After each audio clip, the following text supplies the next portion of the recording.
观众朋友们，大家好，欢迎您收看本期节目。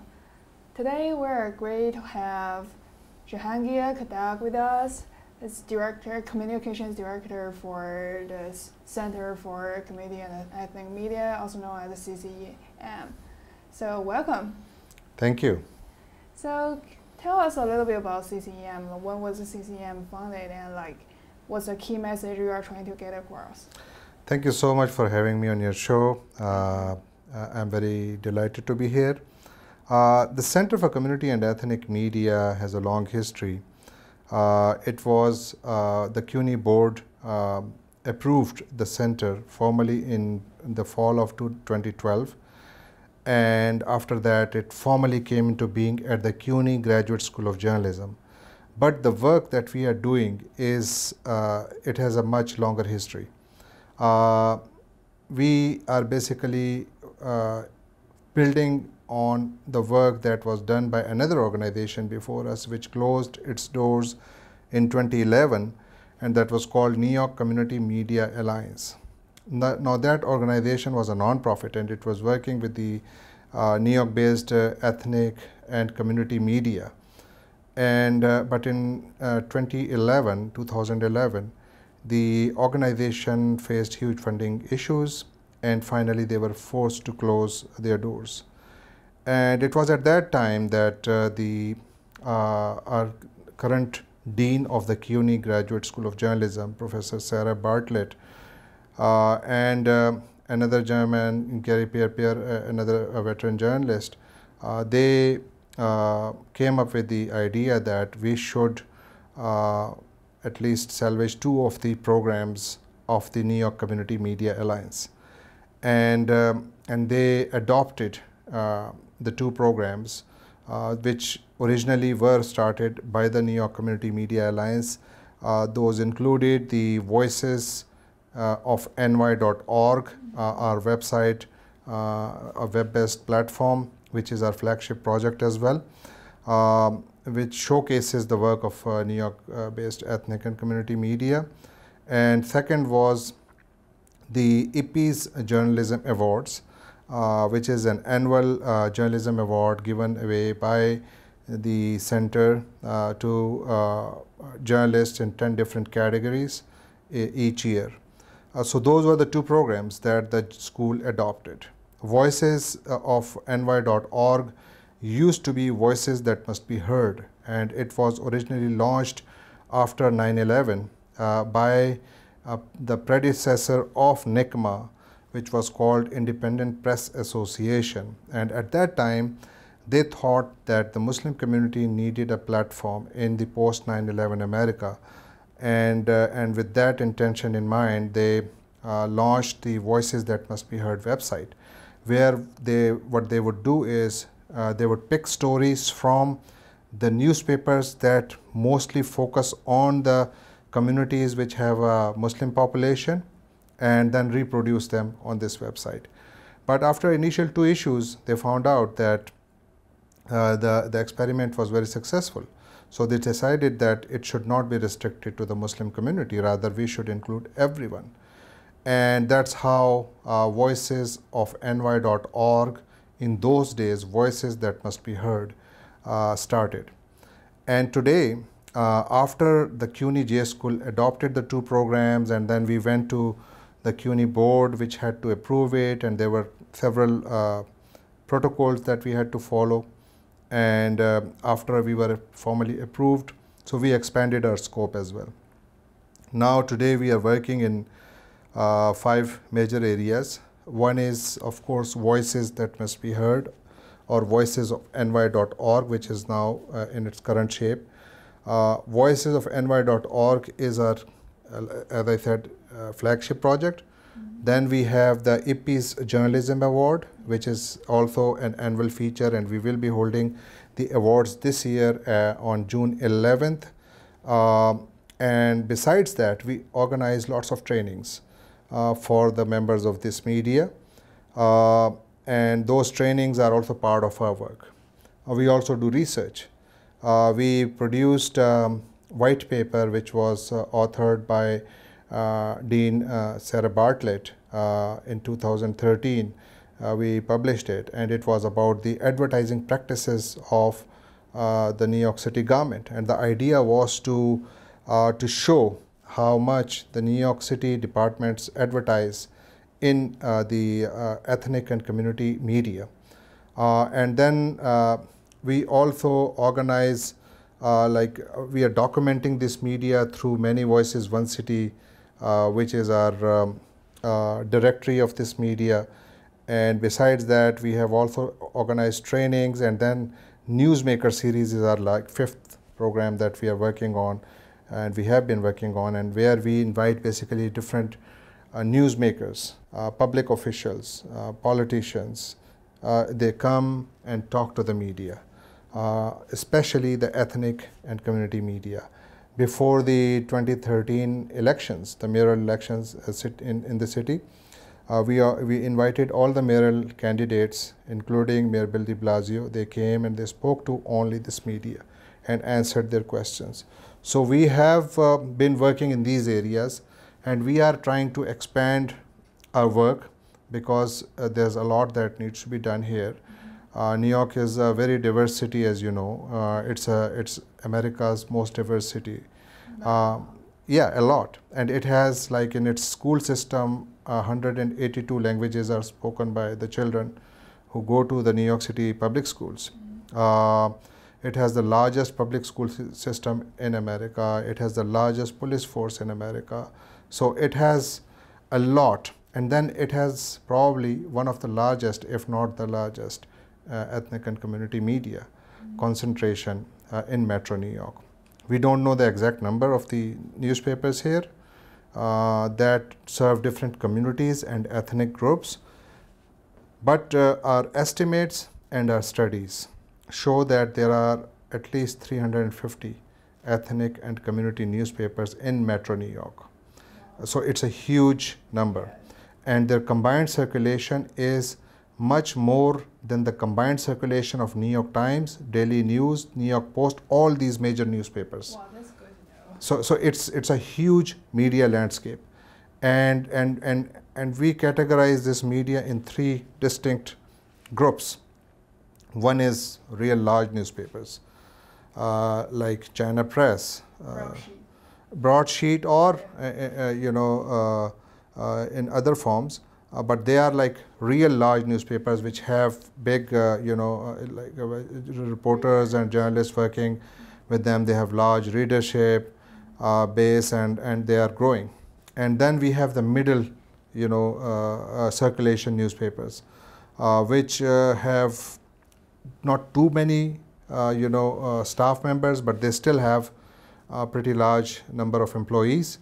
And then we have real small publication. Yeah, they are the ones who are coming out of basements. They are the ones who are basically maybe mom-pop businesses, where one person may be wearing all possible hats of a publisher, of a editor, of a reporter, of an advertising director. I mean, you name an office that a newspaper can have, and that person will be wearing that hat. So those are the people who I think are really great, doing great.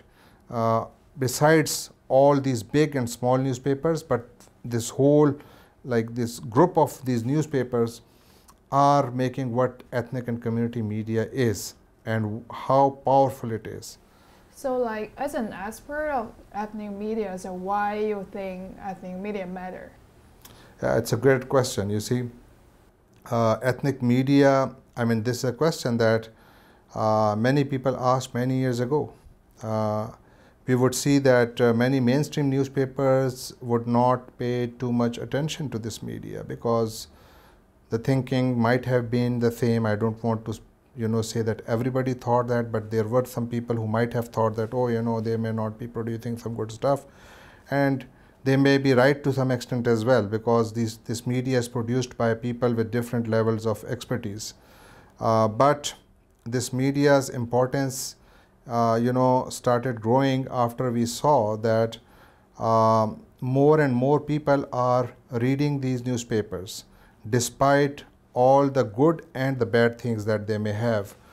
And one reason for that is that more than 1.4 million New Yorkers, these are estimates, between 1.4 to 1.6 million New Yorkers have little or no English language skills. So their primary source of information is this media. They bank on it, they follow it, and they support it.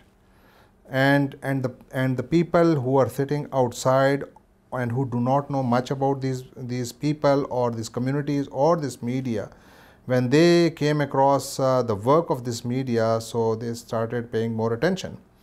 And just to give you an example, in 2008 elections, the New York Community Media Alliance in those days launched a very interesting project.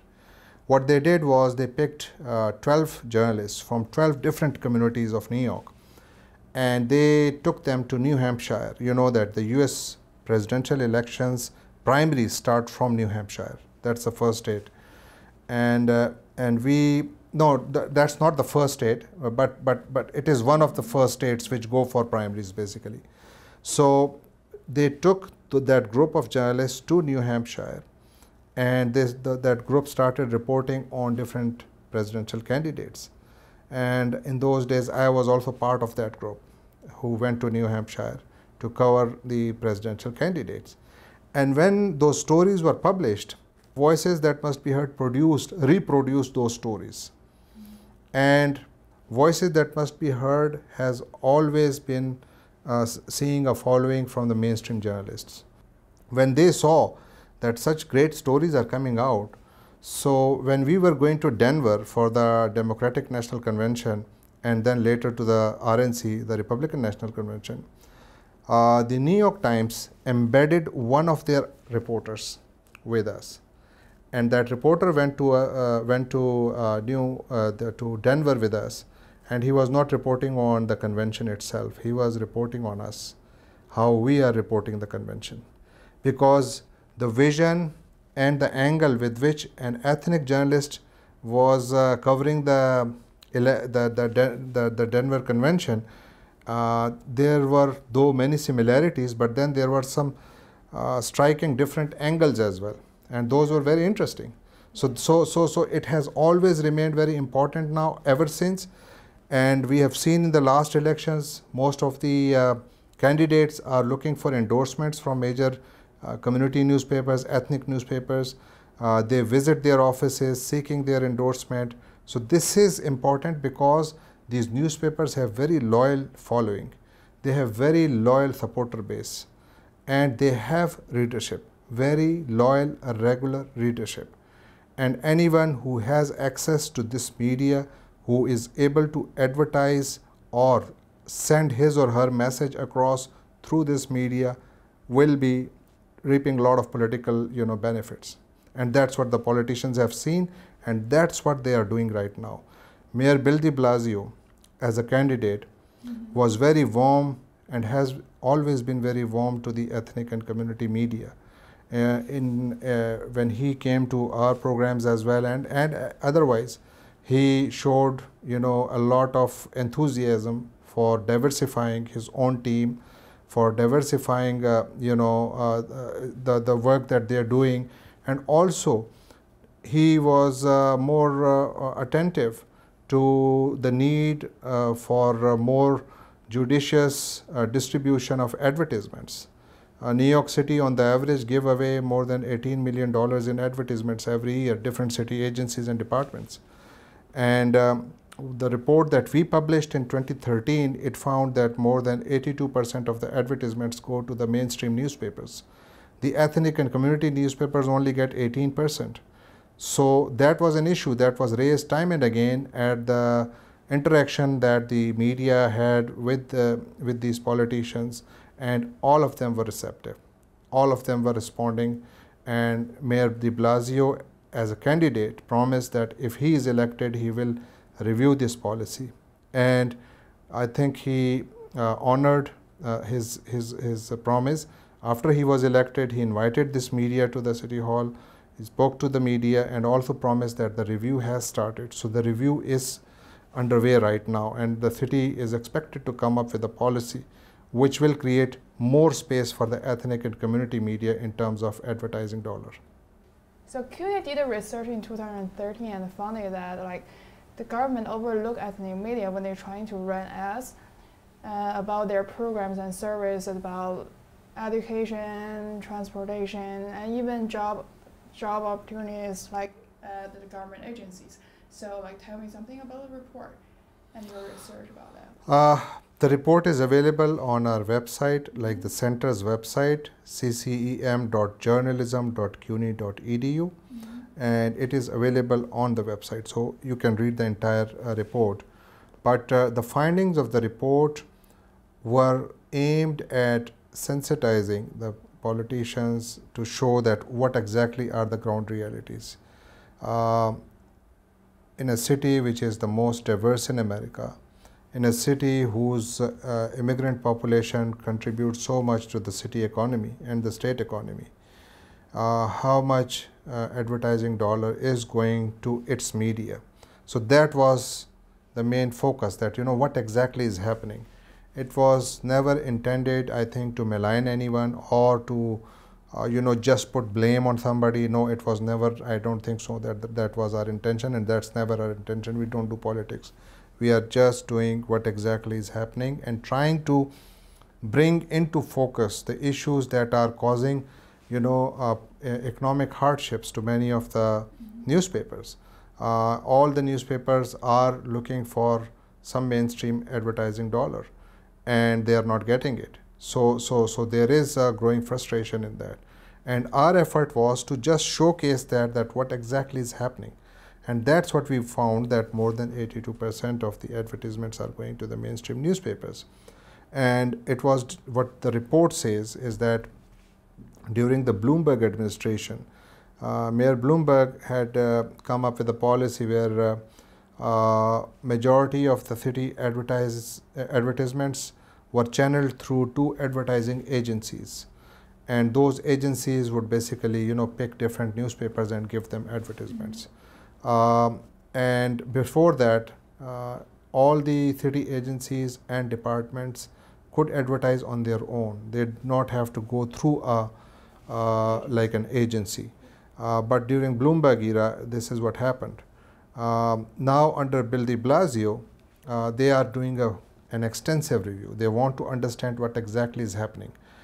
I don't agree with the assumption that the city is intentionally ignoring the media, because I don't think so that any politician or any office holder will think in those terms.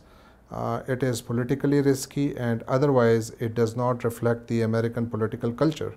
And I don't think so that even if that has happened in the past, if it has ever happened, which I still believe may not have happened at such a big scale, but they are now reviewing everything, and their intention is to make it more equitable, and their intention is to bring in everybody inside and try to accommodate everyone.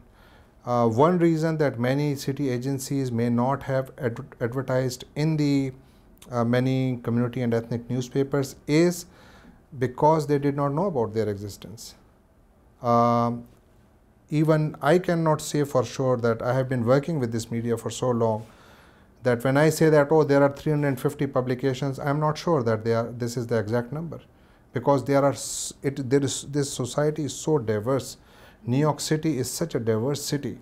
You won't be able to exactly gauge, how big this media is. Just to give you an example, that in 2010, I was invited by the Queensboro President's office. There was some event there, and they asked me to speak there, and I went there. And after, I and some other people spoke, and we were just socializing. So a lady came to me and she gave me her card, and when I looked at it, she was running a Nepali community organization. And I did not know that Nepali community is so big that they have community organization. So I asked her that how many Nepalis are living here, and she said, well, there are more than 20 or 30,000. I said, wow, that's a big number. Do they have newspapers? Do you have newspapers? And she said, yes, my community has 3 newspapers. I did not know that. I was working with this media for so many years. I did not know that there are so many Nepali community members here, and it has a media. And today there are 4 Nepali community newspapers and a community television channel as well. So this is the strength and the depth of this media, and it is very big, and that's why many city agencies don't know about it. It's not that it's their policy. It may be because they don't know, and also it may be because many of the members of the ethnic and community media may not be trained enough on how to reach the advertising sources. They know how to deal with businessmen in their community, but they have little or very, very limited knowledge about how to how to get advertisements from some mainstream sources. So that's why we are in business. We are organizing trainings from time to time. We are trying to help these journalists and these newspapers to make like their own media kits. Many newspapers don't have media kits. So tell us something about your training program. Like, are you expanding or providing any professional training for journalists from ethnic media? Well, we have a pretty extensive training program. On the average, we organize around 20 trainings or more than that sometimes every year, which is more than 1 training per month. And we basically offer trainings from investigative reporting to opinion writing to photography to video editing to audio editing to interviewing skills. I mean, we to some marketing strategies, the mobile a platform and how you can use it for advertising, and as a revenue stream, use of technology and social media for reporting and promotion of your publication and your business. So we have been organizing a lot of trainings in these areas, and we have received a lot of response as well. The reason, because we are the only institution which has the capacity as well as the determination to hold such events, and we are holding them, and we do plan to hold them in the future as well. So what Ccem have done like to help to promote like ethnic media before? Well, we have done it in different ways. The first thing is that when we organize these Newsmaker series events, and many politicians, I don't want to say that they are not aware of the strength of this media, I think they are, but many people may not have the opportunity to interact with this media at such a level, at such scale. When they come to our events, those who have not interacted with this media too much, when they come to our events, they look at the strength, diversity, and intelligence of this media. They are going, like, they ask intelligent questions, they do good reporting, and then they are I think they get more admiration from these politicians. So that is one way of showcasing. When we are organizing events, we bring in politicians, we bring in important people, newsmakers, and then we bring this media. We ask our friends and colleagues to come and join us at these events, so they interact amongst themselves as well as meet the mainstream. And then I think the IPPIS Journalism Awards is a huge thing, because we are the only, this is the only award for ethnic and community media in this part of the country, where, and at such a scale, we offer cash prizes up to, I think, $9,500 in 10 different categories. And those categories are very, very carefully, picked, and the idea is to give this media an opportunity to share their work and also get recognized. I don't want to say that all those who win an IPPIS award are the best. I think everyone who is participating in the IPPIS is the best, everyone. Reason? Because you are confident enough about your work that you want to share it with others, you want to show it to others, and that work is being judged by top journalists. IP's dinner and IP's, the prize distribution ceremony is a big event. We have, newsmakers there, we have politicians, we have different city officials, we have academics, we have journalists, we have mainstream journalists, of course our friends and colleagues from the ethnic and community media. A big majority of them are there.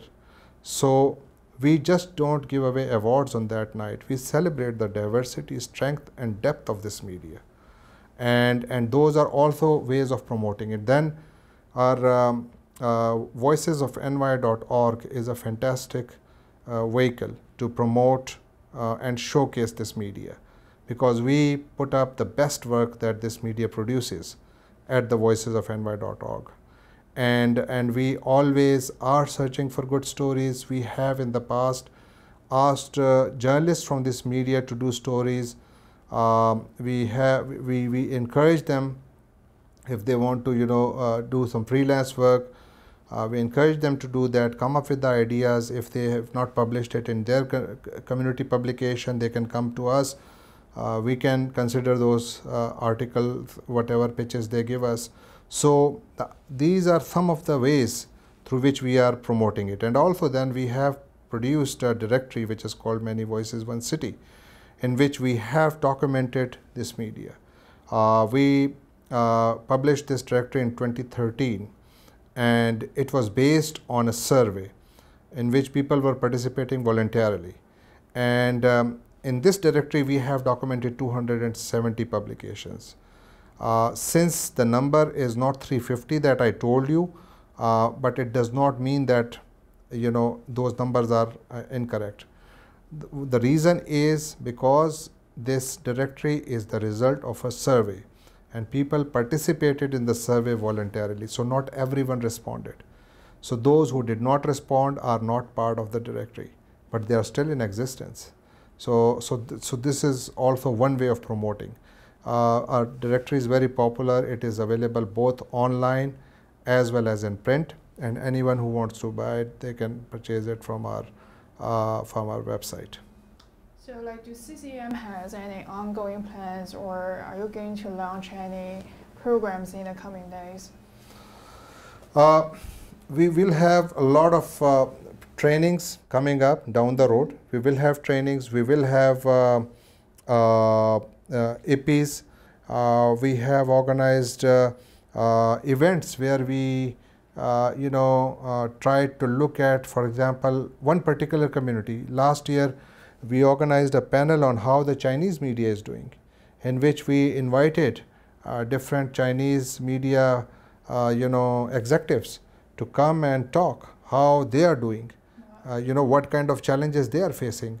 And the audience was not Chinese, it was everybody. We invited everyone to come and see how this media is. We did the same thing with the Spanish media as well. So the idea is to organize these events in the future as well, to showcase the work, to promote work, to build the capacity of this media to generate better content. They are doing a wonderful job, but there is always room for improvement, and that's where we are working.